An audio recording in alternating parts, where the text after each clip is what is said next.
Hi mga tol, hi mga besh, happy Valentine's. Nagbigay nga pala ng chocolate sa atin si Governor. Maaga tayo nagising, alas 5 pa lang nagme-makeup na tayo. Kasi may mga nagpabook sa atin, graduation pictorial. Grabe, di ba? Parang hindi tayo tumatanda kasi every year may mga nagpapapicture sa atin na pag-graduate pa lang. Nakakatawa kasi nagtiwala sila dito sa Jose Maestra Barbera Salon.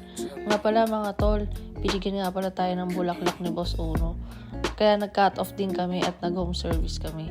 Kung gusto nyo magpa-home service mga tol, mga besh, pwede ko kayong puntahan. Pagtapos nun mga tol, umalis na tayo, pumunta tayo papuntang Nuvali. Pero hindi tayo sa Nuvali pupunta, doon lang tayo sa Macdo. Dapat pupunta tayo sa Kasili, kaso inabot tayo ng ulan mga tol.